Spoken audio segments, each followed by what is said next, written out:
Bien.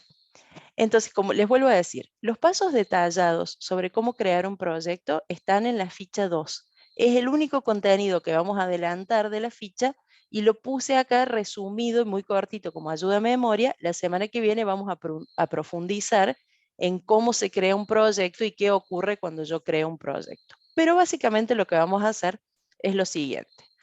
Una vez que ustedes tengan instalado PyCharm, van a ir al menú inicio, no lo están viendo porque mi menú inicio está en otra pantalla, pero no importa.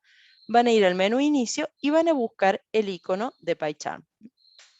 Ahora les muestro lo que va a pasar. Van a buscar el icono de PyCharm y van a poner Open o Iniciar, como arranca en cualquiera de los programas.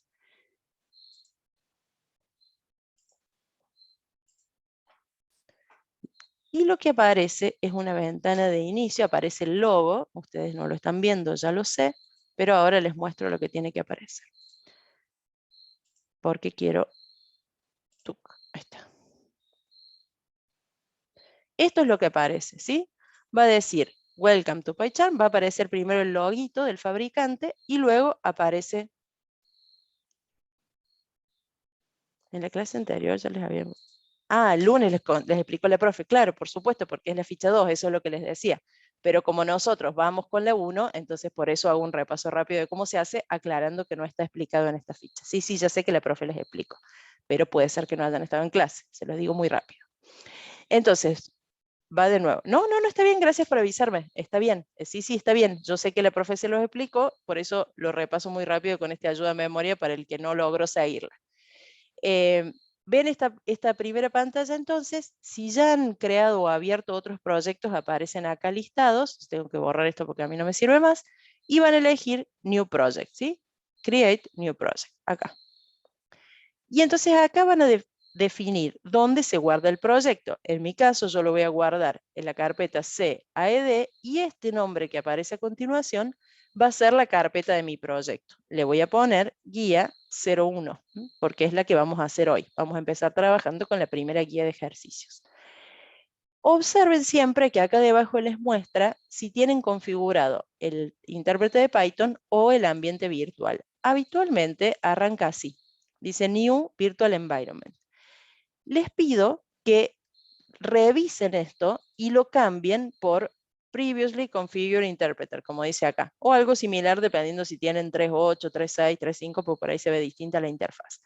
Pero básicamente no elijan la opción de ambiente virtual, sino la opción de un intérprete configurado previamente. ¿Por qué? Porque si ustedes crean un ambiente virtual, se arma toda una carpeta gigante adentro del proyecto que está pensada para otra cosa que ustedes no necesitan en este momento. Entonces, el proyecto se pone pesado, tarda un montón en cargarse y es innecesario. Si ustedes hacen esto una vez, ya la próxima vez que crean el proyecto aparece bien elegido. Pero tomen esa precaución la primera vez porque llega el trabajo práctico 4, el parcial 4 y siguen entregando el bodoque ese y no tiene sentido, se pone pesado y pierden tiempo sin necesidad. Si no aparece el intérprete es porque pasó algo durante la instalación. Mi recomendación en ese caso, claro, si acá no hay ninguno, entonces fíjense en esta lista.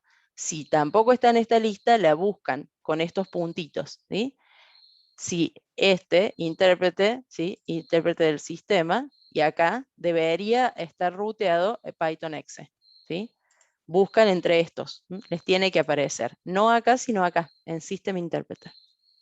Eso que está diciendo Matías, gracias. Lo mismo.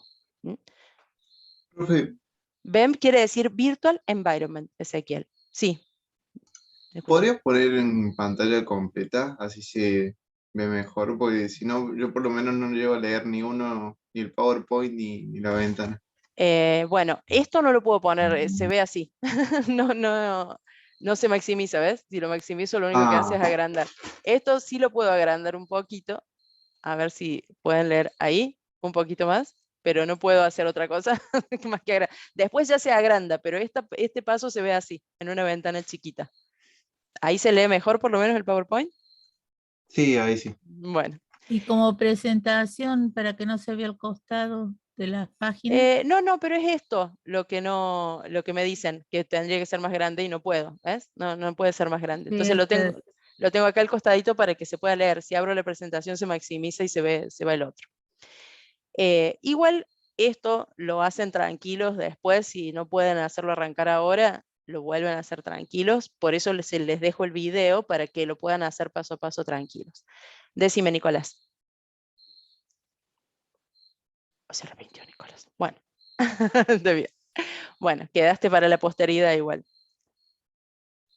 Franco, sí, es lo mismo, pero vuelvo a repetir, si usan el ambiente virtual, el proyecto se vuelve más grande, más pesado. Entonces después, ahora es chiquito, cuando empiezan a programar cosas más grandes, se pone lento, no les gusta. Cuando lo tienen que entregar, el archivo que tienen que entregar es gigante. No lo hagan así, es una vez. Entonces, listo. Intérprete configurado, vamos a crear. Una vez que lo crean, ahora sí puedo maximizar, se ve así. Se ve una carpeta con el nombre que ustedes le dieron, guía 01 y vacía. Valentino, si te dice no interpreter, lo tenés que ir a los 3 puntitos y elegir sistema. Voy de nuevo acá. Si te dice no interpreter, yo voy a hacer acá new project, pero no lo voy a crear. Acá. ¿Ves que acá hay 3 puntitos? Tenés que elegir System Interpreter y acá tiene que aparecer este y OK. Si tampoco aparece este, es porque al instalar esta ruta de python.exe no quedó bien configurada. Entonces, en ese caso, lo que tenés que hacer es volver a instalar. Mi recomendación es desinstalen PyCharm y vuelvan a seguir los pasos que están en el instructivo.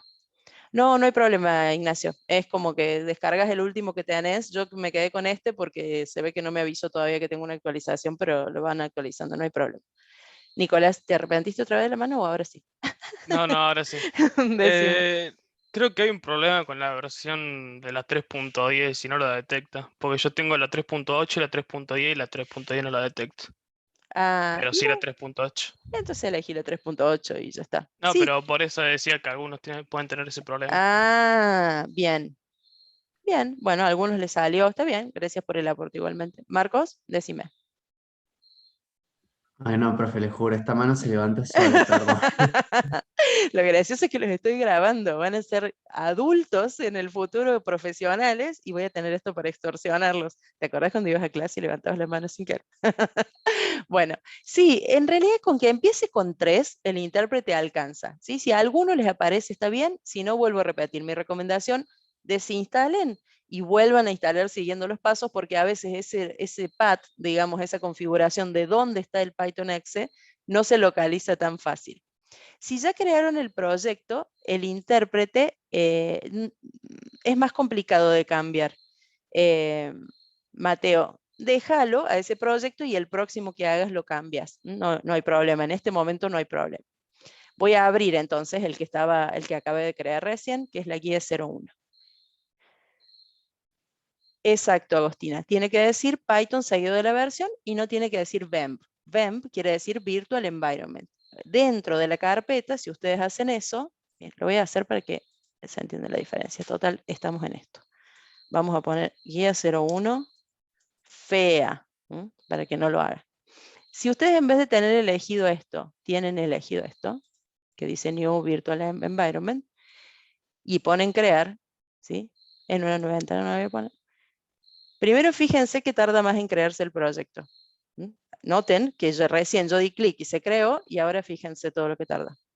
¿Por qué? Porque prepara un ambiente virtual justamente donde es como que el proyecto tuviera su propia máquina en la cual ejecutarse. Perdón por la simplificación de la explicación, pero es más o menos así. Y lo otro que pasa es que el proyecto arranca con esta carpeta interna, esta que dice BEMP. Entonces por ahí ustedes se confunden, tratan de escribir ahí adentro, todas cosas que no nos hacen falta, ¿sí? Entonces acá, si ustedes después se fijan físicamente, esto ocupa lugar también en el disco. Ustedes dicen que me importa, el disco tiene 800 teras y estos son 2 megas, ya lo sé. Pero de todas maneras tarda, cada vez que lo abren vuelve a tardar, ¿sí? Entonces no tiene sentido porque no lo necesitan. Por supuesto que la prestación está bien pensada para otros usos, pero no para lo que ustedes necesitan. No estoy muy segura de qué me estás preguntando, Jerónimo. Extensiones, ¿qué serían extensiones? Decime un poquito más de detalle a ver si te puedo decir si sí o no. Si son a cosas para agregarle. Ah, plugins, sí hay también. Pero no, hay, pero nunca hemos necesitado ninguno hasta ahora. La verdad es que todo lo que hacemos lo hacemos con la versión estándar, pero sí hay. Nunca los usé para nada, pero hay. Bueno, dentro de la carpeta entonces van a presionar New, botón derecho, van a elegir la carpeta, botón derecho New, y ojo, no eligen la primera opción que es File, sino que eligen Python File. ¿Sí? De esta línea separadora, la primero que viene acá a continuación.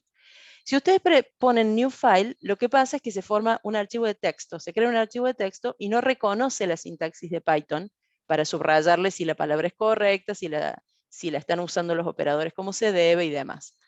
Entonces no les sirve de nada el IDE. Elijan, si ven que sin querer, ¿cómo se van a dar cuenta? Porque si eligen un archivo cualquiera, ¿sí? Empieza a preguntarles todas cosas así raras, dicen, bueno, sí, porque los seres humanos somos así, contestamos cualquier cosa. Entonces después van al archivo, bueno, y ni siquiera se abre, ¿ven? Esperen que se está armando el proyecto ahí. Van al archivo y no se puede escribir nada, bueno, se hace un bardo. Entonces, no hagan eso. Voy a borrar esto. Chao. Van entonces a la carpeta y hacen New Python File. Fíjense que tiene que tener este simbolito que diferencia o que reconoce a Python. Python hace referencia a una pitón, ¿no? Una serpiente, por ahí no se lo habían preguntado. Por eso el logo es así, como son como dos víboras juntas, porque hace referencia a eso. Bueno, entonces eligen Python File, el primero de las tres opciones, y aquí arriba le tienen que poner un nombre. Ese nombre va a ser el nombre del programa que luego vamos a ejecutar. Entonces la recomendación es ponerle un nombre que se entienda y tiene que seguir las mismas reglas que los nombres de variables. O sea, si quieren diferenciar varias palabras, las tienen que hacer o combinando mayúscula y minúscula, usando guión bajo, no pueden dejar espacios. Entonces acá voy a poner yo, por ejemplo, un primer programa que se va a llamar Bienvenida. ¿Sí? Lo voy a llamar así al programa. Y entonces lo que empieza a suceder es que aparece una pestaña acá con el loguito de Python. El archivo se llama bienvenida.py y está acá listo para empezar a programar. ¿Qué es lo que vamos a hacer a continuación? Pero nos falta un pequeño repasito aún de los elementos que vamos a usar. Así que voy de acá. Visualización por consola estándar y carga por teclado. Lo primero que vamos a practicar en nuestros programas. Visualización por consola estándar está relacionado con las salidas del programa. ¿Cómo voy a ver yo el resultado de un programa a través de la pantalla? ¿Cómo hago para que aparezca algo en la pantalla por medio de la instrucción print? La instrucción print se acompaña de un par de paréntesis y dentro de los paréntesis se indica lo que queremos que aparezca en la pantalla. Si lo que queremos que aparezca es una constante, es un texto, entonces vamos a encerrar ese texto entre comillas, dobles o simples, da lo mismo, pero entre un par de comillas. Si en cambio queremos mostrar una variable, el valor de una variable, entonces dentro de ese par de paréntesis va el nombre de la variable solo, sin comillas, para que en vez de mostrarnos el nombre nos muestre el contenido. Y si queremos combinar constantes y variables dentro de ese paréntesis, se usa la coma como separador. Te lo creó Agostina porque mira, cuando elegiste crear el proyecto, te voy a mostrar acá, New Project, y elegiste el script, el intérprete, debes tener tildado esto, que dice create main PI. Si hiciste eso, ahora seguí, digamos, no molesta, y después haces un proyecto nuevo. O si te da el tiempo ahora mientras explico, hace un proyecto nuevo, deja ese y hace uno nuevo. O sea, haces acá, es por esa razón, déjalo destildado.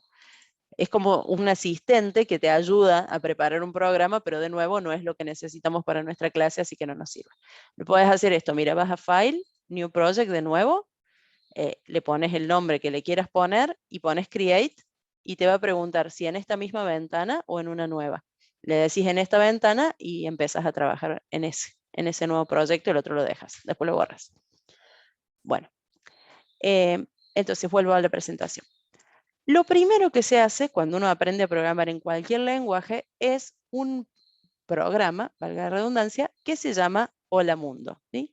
Y nosotros no vamos a hacer la excepción, vamos a programar un clásico Hola Mundo. ¿Qué es un programa Hola Mundo? Un programa que muestra en pantalla la frase Hola Mundo, ni más ni menos. Entonces, ¿cómo logramos eso acá? Dijimos que por medio de la instrucción print, ¿sí? Con un par de paréntesis. Fíjense acá, ya pueden ir notando en qué nos sirve, en qué nos ayuda el IDE. Cuando yo escribo una instrucción, ¿sí? Me sugiere cuáles son las instrucciones posibles que empiezan con esas letras, funciona como un índice. Después, cuando la escribo correctamente, entonces me ofrece los parámetros que recibe, los datos que le tengo que poner dentro del paréntesis para que funcione bien.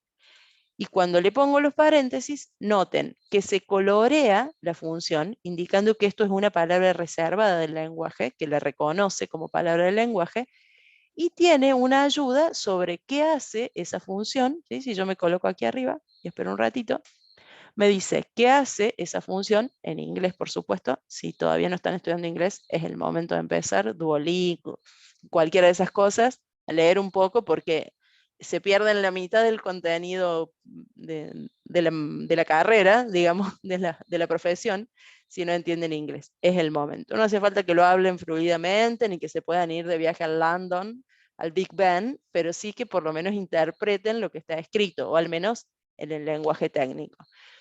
Por ahí hago esta pausa, me parece una buena recomendación.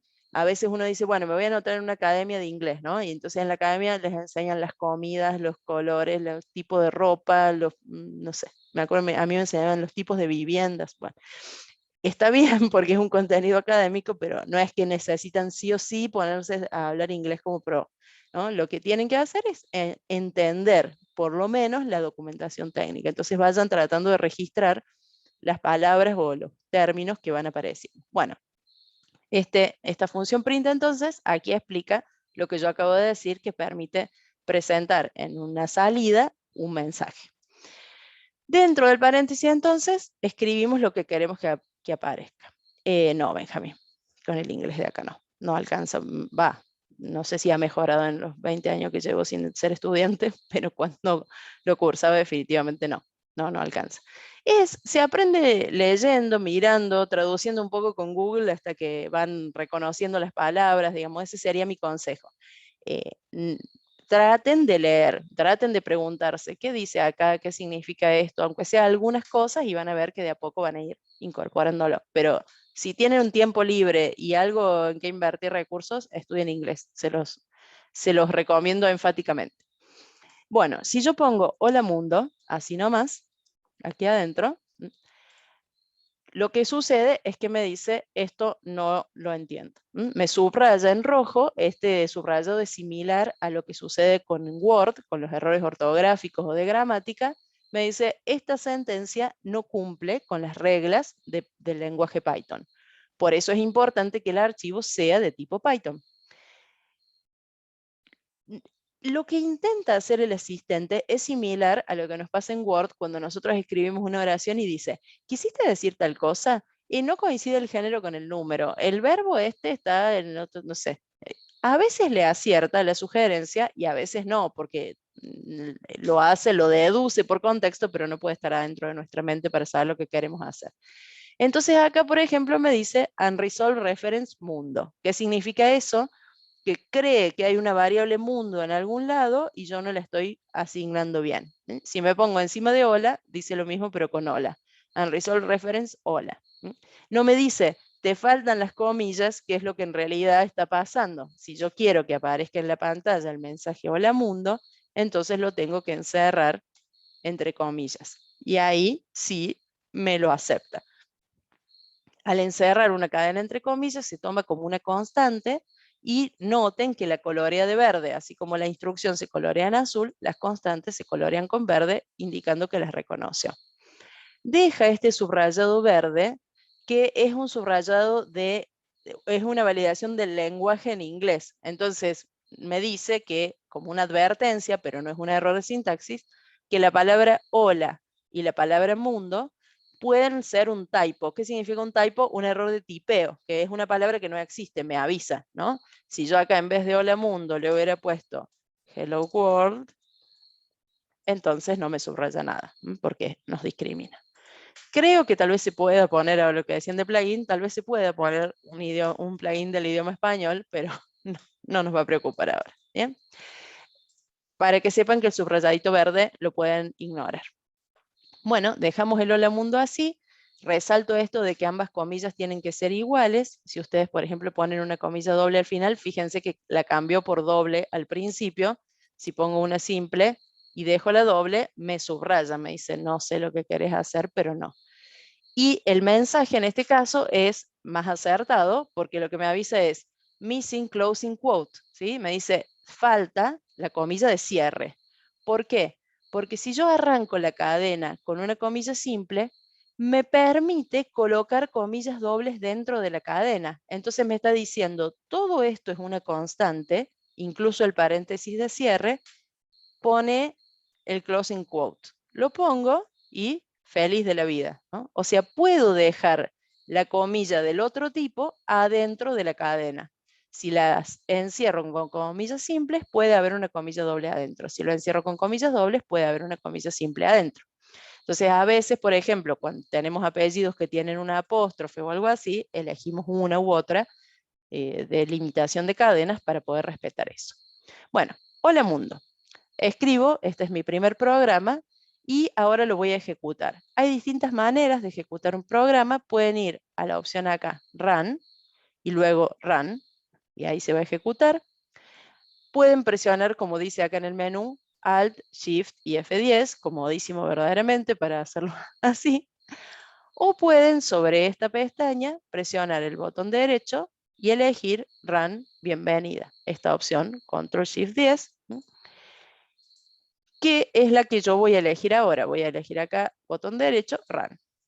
Al ejecutar, lo que sucede es que se abre la consola. Esta consola representa la pantalla porque nosotros no estamos ejecutando el programa como usuarios. Si fuéramos el usuario de este programa, le daríamos play y solamente veríamos el hola mundo sin todo este trasfondo acá. O sea, lo que sale acá es lo que el usuario de nuestros programas ve en su pantalla cuando los ejecuta. Una porquería sin mayúsculas, nada, horrible, pobre usuario. Pongamos por lo menos hola mundo, que empiece con mayúscula la oración y un poquito más de énfasis a la vida, un saludito ahí al final. Para volver a ejecutarlo, entonces cuando ya está abierta la consola, una alternativa más de ejecución es darle play desde acá. Todos los lugares donde aparece el play verde permiten ejecutar. Entonces pueden hacer run acá, y ahí la corrección que hice se ve reflejada, o pueden volver a ejecutarlo desde acá arriba si quieren, o pueden ir a Run y ejecutarlo desde acá. Siempre el mismo efecto. Cuando ya quedó como querían, entonces cierran la consola y pueden seguir trabajando. También, una vez que ya lo ejecutaron una vez, aparece aquí arriba el play y aquí sale el nombre del programa que estarían ejecutando. En mi caso, como yo tengo un solo archivo Py, me aparece uno solo acá, pero más adelante vamos a ver proyectos con varios archivos Py y entonces van a poder elegir entre estos cuál es el que quieren ejecutar. Esta opción es media delicada, yo la dejaría en suspenso por ahora, porque algunas veces queda con el nombre del Py de un proyecto anterior. Entonces le dan play y dice, no está el script, no sé qué, se vuelven locos. Traten de dejarla de lado por un momento o por un tiempo a esa y concentrémonos en las que les mostré recién. Run y Run, o botón derecho Run, o una vez que lo ejecutamos, a veces aparece ese mismo play, pero acá dibujadito y también podemos ejecutar. Cualquiera de esas funciona. Bueno, esto para lo que es visualización por consola estándar, ¿sí? Y salida por teclado. Slideshow. Bien. Como era entonces, print hola mundo delimitado con comillas. Sigue, carga por teclado. Así como la salida está relacionada con los resultados y con la función print, la entrada de datos, la carga por teclado, la carga por teclado, lo digo bien, está relacionado con los datos del programa. ¿Sí? La salida con los resultados, la entrada con los datos. Para recibir datos, el programa necesita comunicarse con el usuario. Si ustedes piensan en la manera en que nosotros interactuamos con nuestros programas, por ejemplo, ustedes abren, no sé, el Instagram y les pide su usuario y su clave. Si ustedes quieren, no sé, usar la calculadora, tienen que escribir los números que quieren sumar o restar. No puede la calculadora sola hacer la operación mágicamente leyéndoles la mente. Siempre necesitamos lo que se llama una interfaz con el usuario para que nos proporcione los datos que quiere procesar. En los lenguajes de programación, todos los lenguajes de programación traen, así como traen una instrucción para mostrar una salida en pantalla, traen una instrucción para tomar información del teclado, que es el medio de comunicación que tenemos con el usuario. En el caso de Python, esa función se llama input. Está ahí resaltada, también acompañada de un par de paréntesis. Lo que va dentro del paréntesis es el mensaje que acompaña al pedido de información. En el caso que decía antes de Instagram, es usuario 2 puntos, ¿vieron? Y una casillita de texto. Bueno, esa palabra usuario que espera el ingreso de datos, eso es lo que se coloca dentro de los paréntesis de input. El mensaje explicativo de lo que queremos que el usuario cargue. Cuando la función se ejecuta, muestra ese mensaje en pantalla, espera que el usuario tipee algo y presione Enter. Al presionar Enter, el usuario vuelve al lugar donde se llama la función y retorna, decimos nosotros, nos devuelve una cadena con lo que el usuario escribió. Siempre lo que el usuario escribió va a ser interpretado como cadena, aun cuando haya escrito números. Lo que vamos a ver es que recuperamos una cadena que tiene números adentro, ¿sí? Pero no distingue si esa cadena está formada por números, letras, le da lo mismo. Lo interpreta como cadena. Si necesitamos que eso sea un número que nos permita, básicamente para que nos permita hacer operaciones aritméticas, entonces tenemos que convertir ese dato ingresado a número. Se puede convertir a número entero por medio de la función int o a número con coma flotante, fraccionario, con real, como quieran llamarlo, un número que tiene una parte decimal, por medio de la función float. ¿Sí? Tenemos esas dos, int y float. Entonces lo que vamos a hacer ahora es modificar el script hola mundo que acabamos de hacer para que permita asignar en una variable llamada usuario el nombre del mismo y luego muestre un saludo personalizado. Entonces el hola mundo que acabamos de hacer, vamos a modificarlo para que muestre un saludo personalizado. Vamos a necesitar entonces una variable. Vamos a poner una variable que se llame usuario. Y a esa variable necesitamos darle un valor, porque como les dije antes, la manera de construir o de crear una variable es ponerle un nombre y por medio de la operación de asignación, es decir, del signo igual, darle un valor, guardar un valor en esa variable.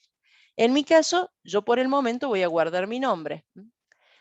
Como mi nombre es una cadena, entonces lo voy a encerrar entre comillas. Y luego lo que voy a hacer es mostrar en pantalla un mensaje que en vez de decir hola mundo diga bienvenido y el nombre de la persona.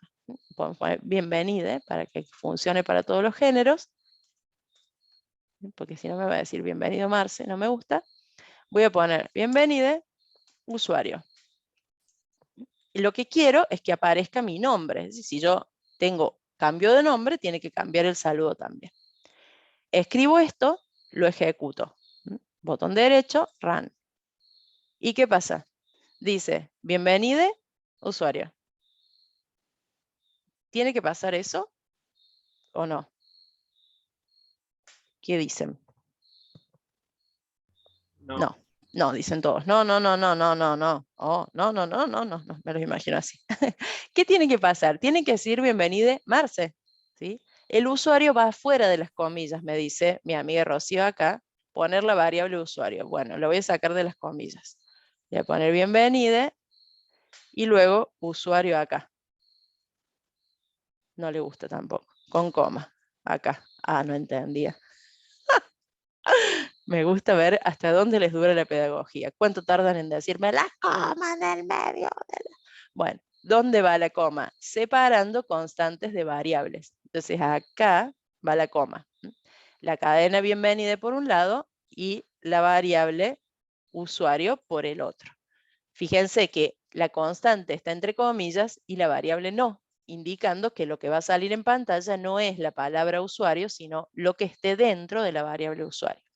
Muy bien, como me lo están diciendo, si yo ahora le doy play, dice, bienvenido Marce, que es lo que yo quiero.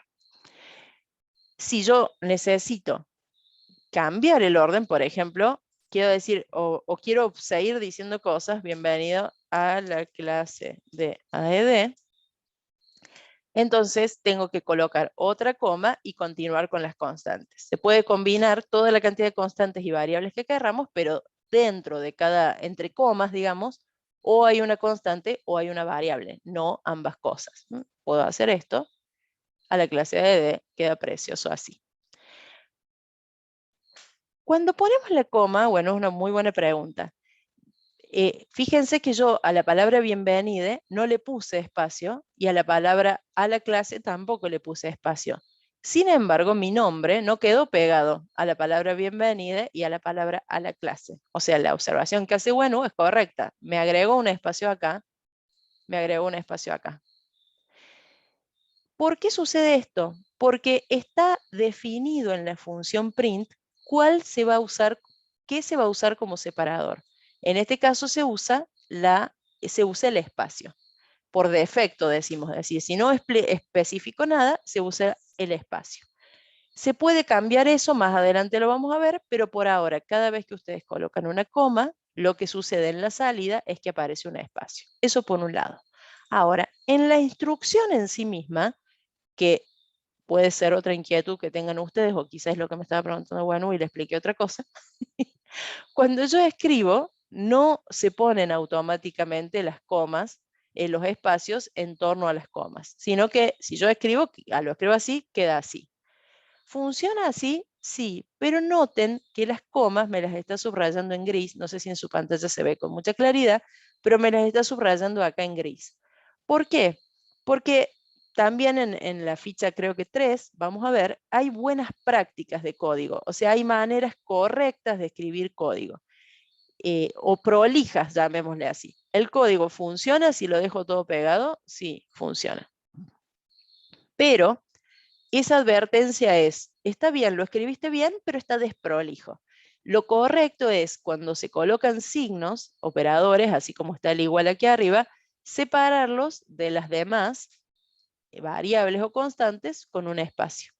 Entonces, si ustedes dejan todo esto espaciado, funciona bien, ¿sí? No del todo acá me sobra uno, acá, antes de empezar. Como hacemos al escribir en español. Se pone el símbolo y un espacio, ¿sí? Y acá, en los operadores, hay que dejar un espacio a la izquierda y a la derecha.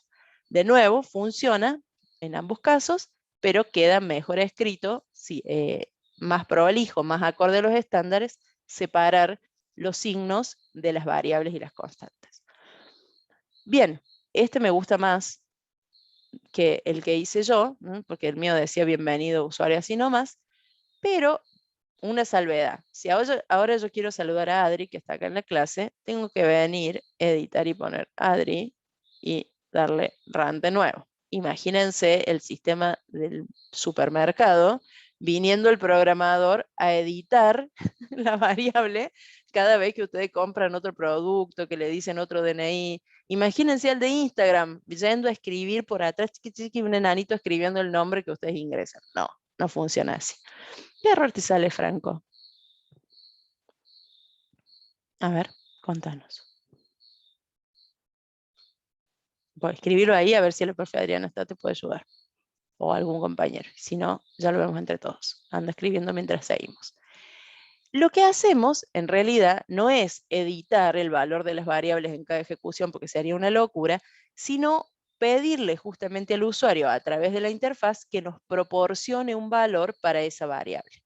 Eso se hace por medio de la función input, que ya hablé tanto que capaz se olvidaron, pero en la presentación hacía mención a la función input.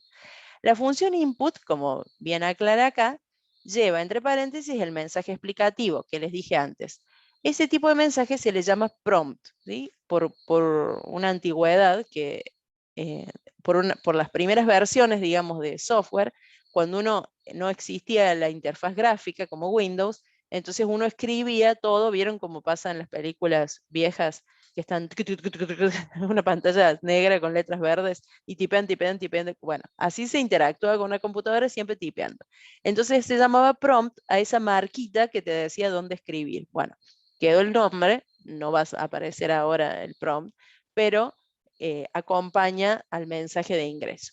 Entonces vamos a poner aquí, entre comillas, cuál es el prompt, cuál es lo que le vamos a pedir, y le vamos a decir ingrese su nombre. ¿Sí? 2 puntos para que sepa que lo tiene que escribir. ¿Cómo se va a comportar la función input? Miren, va a decir ingrese su nombre, o sea, el mensaje del prompt va a aparecer acá en la consola y se va a quedar esperando. ¿Qué va a esperar? Que yo acá escriba algo. ¿Sí? Puedo escribir, borrar, volver a escribir, ¿sí? Y me puedo arrepentir todas las veces que quiera, puedo dejar espacios en el medio, ¿sí? Puedo poner mi nombre y apellido, sin problemas, y cuando estoy lista, ya está, ya cargué, entonces presiono Enter. Cuando presiono Enter, lo que yo tipe se guarda en la variable usuario. Y esa cadena queda, al quedar dentro de la variable usuario, luego la puedo usar para hacer el mensaje de salida. Miren, se los muestro en esta versión paso a paso. Nuevamente, me va a pedir mi nombre, voy a escribir, acá se ve ligeramente distinto con ese signito mayor porque es la aplicación que uso para mostrarles cómo funciona. ¿Sí? Voy a escribir, voy a poner un nombre solo en este caso. Les iba a mostrar esto. Aunque yo escriba un número, ese número se va a convertir en una cadena, ¿sí? Supongamos que yo me llamo C3PO, como el de Star Wars. Ayer estaba bardeándolos en la cátedra, que lo único que sé de Star Wars son un par de nombres, todos escandalizados, y de Star Trek ni les digo. Pero, bueno, por ejemplo, C3PO sí lo sé porque se llama así. Entonces, si mi nombre incluye un número, a eso voy, entonces presiono Enter y observen, la variable usuario que está acá ahora tiene una cadena C3PO, ¿sí? Dice aquí adelante STR, esto es una cadena, entre comillas me la muestra y se llama C3PO, ¿ven? Acá también me lo muestra. Me dice esta variable tiene la cadena C3PO. Por lo tanto, si yo ahora continúo la ejecución, como vieron recién, esa cadena que escribí se suma al mensaje, ¿sí? Dice bienvenido C3PO a la clase de AED. De la misma forma, si todo mi nombre está compuesto por números, soy el robot 1, 2, 3, 4, me saluda sin ningún problema. Sí, a mí también, mira, Ian. Quiere decir que el proceso justamente terminó y el exit code 0, exit code es el código de salida, ¿no? 0 significa que está todo bien. Si el proceso se interrumpe o falla de alguna manera, nos acompaña acá con el código de error para que podamos identificar lo que pasó. Pero si todo está bien, siempre dice esto la consola. Perfecto. Bien. Tenemos entonces nuestro segundo programa y lo voy a pegar acá porque me gustó más que el que tenía en la presentación, ¿no? Me gustó más que el que tengo puesto ahí, así que lo voy a pegar un toque, ¿eh? La profe loca que edita, pero si hay un error, ¿cómo se identificaría? Ya te digo. En general, el error es un error. Esperen, un momentito. La profesora obsesiva que no podía dejar sin escribir el código.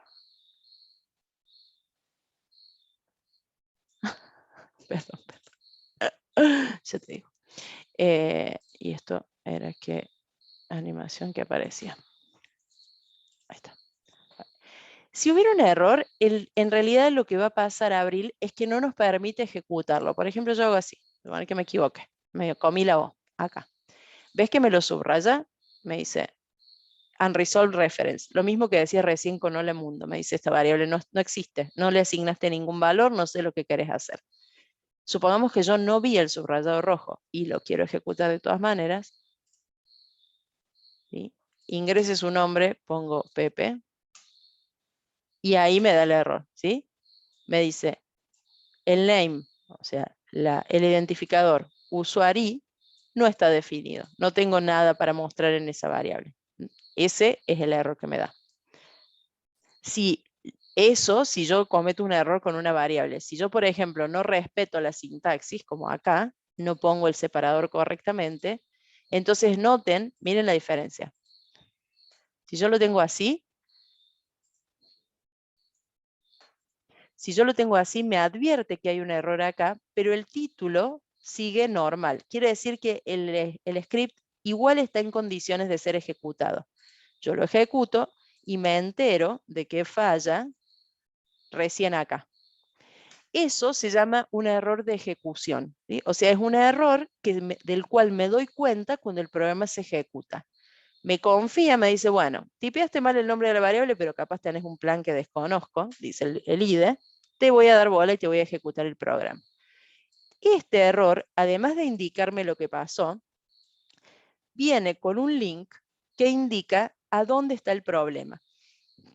O sea, tiene dos referencias en realidad. Me dice que el problema está en la línea 2, y si nos fijamos, efectivamente está en la línea número 2, pero también, acá nuestro programa es muy cortito, entonces es fácil ir a la línea 2. Cuando el programa es medio largo, para facilitarme la búsqueda, convierte esta referencia en un hiperlink, en un hipervínculo. Entonces, si yo le hago clic, me lleva a la línea donde está el problema. ¿Vieron? Yo estoy acá y hago clic en ese vínculo, tic, me lleva ahí a la línea 2. Para decirme, mira, más o menos por acá está la cuestión. A veces le acierta exacto la línea y a veces el error está una línea arriba o abajo, dependiendo de cómo hemos armado el programa, pero normalmente nos tira más o menos el contexto donde hay que corregir la situación. Ahora, si el error es un error de sintaxis, por ejemplo acá, como les mostraba recién, noten que aquí arriba se subraya el título del script, también se pone rojo por todas partes. Porque esto es un error de sintaxis y el intérprete se da cuenta de que este programa no se puede ejecutar. Entonces no me permite ejecutarlo, me avisa que esto está mal escrito y entra como en estado de shock. No quiere que lo ejecute de ninguna manera. Si yo le doy run, ¿sí? Ni siquiera arranca. Me dice, hay un error de sintaxis, una sintaxis inválida. No insiste en ejecutarlo, digamos, sino que me dice, esto no se puede hacer, ¿sí? Es la diferencia entre un error de sintaxis, un error que el intérprete ya puede saber que está mal, y un error que vamos a descubrir o vamos a validar recién cuando se pase a la ejecución. Espero que haya sido esa la pregunta, Gabriel, porque estuve como 10 minutos hablando. No, no era eso, dice. ¿O te referías al error de...? Ay, Dios. Ah, no me fijé si... A ver, no me fijé si el exit code lo cambia. No presté atención a eso, que justo estábamos viendo. Vean, ahí está. Dice process finish with exit code 1. No dice 0 como antes, sino 1. ¿Por qué? Porque falló la ejecución. No se pudo ejecutar. Ese no aporta mayor información, ese número, pero nos hace saber que hubo un problema de ejecución. Bueno, este entonces es nuestro segundo programa y vamos por el último, que nos queda un ratito, a ver si lo podemos hacer y con esto terminamos. Último tema. Slideshow desde acá. Último tema, operadores aritméticos en Python. Qué gracioso que al no estar pintado me estoy perdiendo yo misma. Después les voy a poner los colorcitos. Operadores aritméticos en Python. Entonces, como dijimos, además de las palabras reservadas y además de la sintaxis o de las reglas para armar una oración, existen los operadores aritméticos y también los lógicos, que los vamos a ver en las próximas fichas. Los aritméticos, como su nombre lo indica, nos permite, ahí los leo en el chat, no es que me olvide, déjenme cerrar esta explicación y vemos en el chat los inconvenientes que tengan con la asistencia. Los operadores, decía, nos permiten realizar, como su nombre lo indica, operaciones aritméticas. Las 4 operaciones básicas, suma, resta, producto y división, y adicionalmente vamos a detallar acá el resto y la potencia, que por ahí no son tan habituales. Primero digamos en general que no solo se puede asignar en una variable un valor, como hicimos recién con el usuario, sino que también se puede asignar el resultado de una expresión. Puedo escribir una suma, una resta, una división y asignar el resultado de esa división en la variable. Lo que sucede con el operador de asignación es que lo que está a la derecha se resuelve completo y luego el resultado se guarda en la variable que está a la izquierda. Cuando esa expresión, esa combinación de variables y operadores usa operadores matemáticos, o el resultado es matemático, se dice que es, o aritmético mejor dicho, se dice que es una expresión aritmética. Ya, hago esta corrección, nosotros lo usamos casi como sinónimo de aritmética y matemática. Cuando se dice matemática se supone que incluye la geometría, ¿no? Por eso decimos aritmética a las operaciones numéricas. Pero es lo mismo para la finalidad que estamos pensando. O sea, si yo combino variables con operadores aritméticos, se resuelve esa operación primero y el resultado de esa operación se guarda en la variable a la cual yo se lo estoy asignando. La suma, la resta y el producto funcionan exactamente como nosotros conocemos. La suma con el signo más, la resta con el signo menos, el producto con el asterisco. Eso sí, no es ni con la X ni con el punto, sino con el asterisco. En el caso de la división hay dos operadores posibles. Uno con una sola barra y otro con dos barras. El operador con una sola barra nos da el resultado con su parte fraccionaria si la hubiera. O sea, si la división no es exacta, yo divido 5, divido 2, me da como resultado 2.5. 2 y su parte fraccionaria. Si en cambio pongo 5 barra barra 2, ¿no? Entonces lo que va a hacer es dividir, justo estoy usando el 2 y no va a servir como ejemplo, sí sirve, pero por ahí no se entiende. Vuelvo a repetir, vuelvo a decirlo. Vamos con el 7, que es más fácil. Si yo pongo 7 barra 2, obtengo como resultado 3.5. Recuerden que acá tiene el sistema inglés numérico, entonces el separador de entero y decimal es el punto en vez de la coma. El resultado de 7 barra 2 es 3.5. En cambio, el resultado de 7 doble barra 2 es 3. O sea, descarta la parte entera.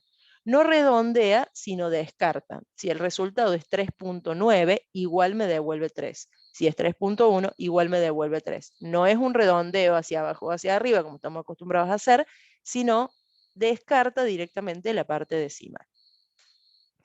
Además de eso, tenemos el operador resto, relacionado también con la suma, que nos devuelve justamente el resto, ¿sí? O sea, el signo porcentaje nos devuelve el resto de la división. En el ejemplo que les decía recién, si yo hago 7 dividido 2, el resultado es 3, ¿cierto? 3 por 2 es 6 y me sobra 1. Bueno, entonces si hago 7 por 102, la respuesta es 1. ¿Qué sobra de la división esa? 1. Y por último, el operador potencia nos permite elevar cualquier número a cualquier exponente. Es la expresión x a la y, donde x por y se usa con dos asteriscos, x es la base, o sea, el primer término, el que está a la izquierda del operador, es la base, y el segundo término es el exponente. Entonces el ejercicio, que les dejo acá para que quizá traten de hacerlo ustedes. Sí, ahí les muestro las operaciones todas juntas y después vemos este ejercicio, pero se los dejo acá porque va a estar en la presentación y no me va a dar el tiempo para las dos cosas, creo. Entonces voy a mostrarles las operaciones aritméticas primero y si nos da el tiempo hacemos este y si no, van a tener la solución acá en la ficha, en el PowerPoint. Entonces vamos a hacer otro programa, ¿sí? No vamos a borrar este cual pizarrón, sino que vamos a hacer otro script nuevo para hacer estas operaciones matemáticas, ¿no? Voy a hacer nuevo, Python file, como hicimos recién, y le voy a poner aritmética a este. Aritmética. Así les muestro lo que estaba diciendo recién en el aire. Si yo tengo una variable A que tiene el 7 y tengo una variable B que tiene un 2. Si yo muestro A más B, muestro A menos B, muestro A por B, muestro A sobre B con una sola barra, muestro A doble barra B y muestro A por ciento B y muestro A por B. Entonces ejecutamos acá.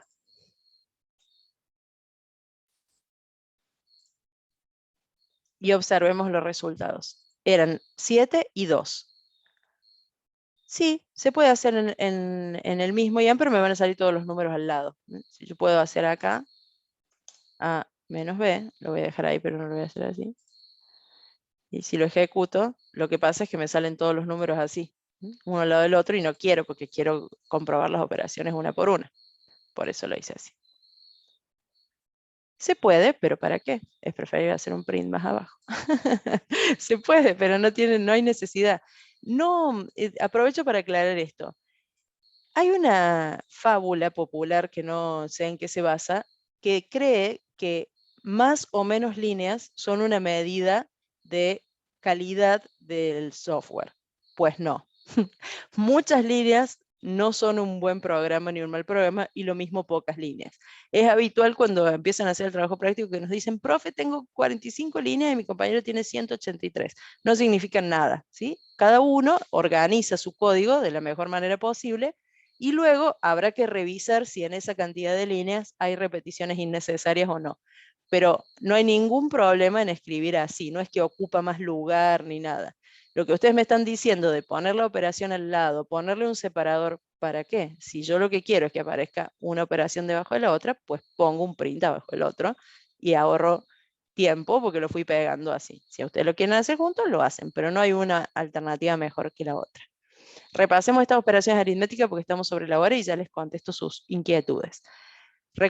Considerando que la A vale 7 y la B vale 2, entonces la suma de ambos es 9. La resta de ambos es 5.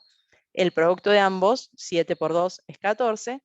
La división con una sola barra es 3.5, como les decía recién, mientras que la división con 2 barras es 3 solamente. El resto de dividir 7 sobre 2 es 1. 7 dividido 2 es 3. 3 por 2 es 6. Entonces me sobra 1. Me queda 1 en el resto. Eso es lo que nos da como resultado el operador por ciento. Y por último, esta sería la potencia 7 al cuadrado, 49, ¿no? 7 por 7, 49. Eso es lo que están viendo acá. Valentino me pregunta por la raíz. Es una pregunta muy buena. Ustedes saben que la raíz es equivalente a la potencia fraccionaria. O sea, si yo quiero hacer un número, la raíz cuadrada de un número es lo mismo que elevarlo a la 1 sobre 2. Entonces acá, si yo quisiera saber la raíz cuadrada, por ejemplo, vamos a hacer al revés, ¿no? 49 por 1 sobre 2, o 0,5. No, esperen que lo hice mal. 0,5 acá, 0,5. ¿Sí? Me da 7, ¿ok? La raíz es la potencia, pero fraccionaria. Bien, este no importa porque no se los piden, pero está bien. No se pone la palabra int adelante en este caso, milagros, porque no estamos ingresando un dato por teclado. Yo debería colocar un int si acá pusiera input, ingrese A. ¿Sí? Si yo hago eso, que es lo que les quería mostrar ahora y les prometo que con esto termino, ingrese B.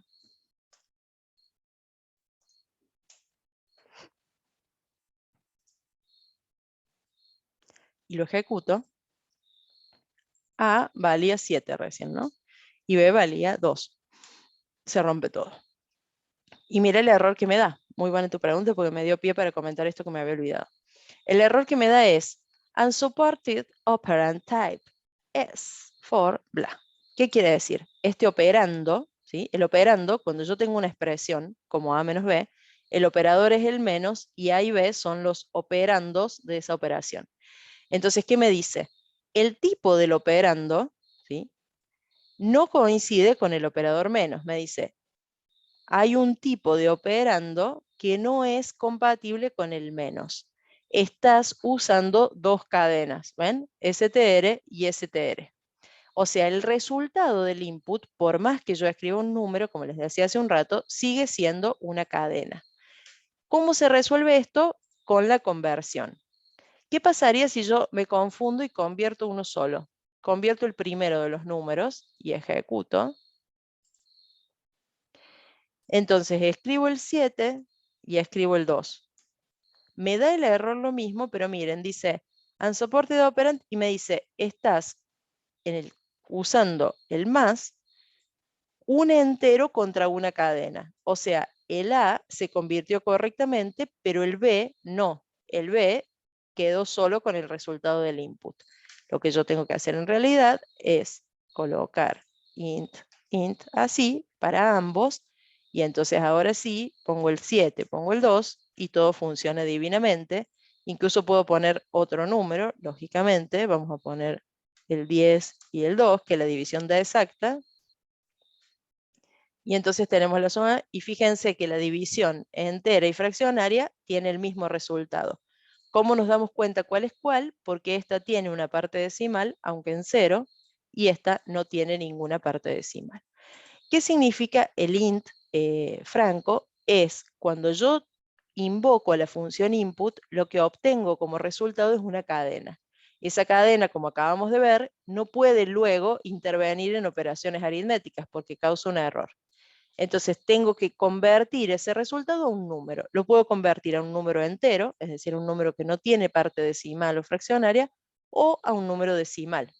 Si yo en vez de convertir a entero, convierto a decimal con la palabra float, entonces el valor ingresado puede tener una parte fraccionaria, por ejemplo, 6,3. Recuerden que el separador es punto, no coma aquí. 1.23. Y entonces acá tengo los resultados. 6 más 1, 7, y acá se sumaron 52 y más cosas ahí.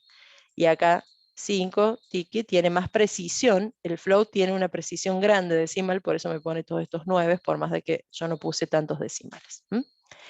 Bueno, para los que necesiten irse, dejamos la clase hasta acá. Esto se los voy a poner en la presentación también, este ejemplo, porque les puede servir.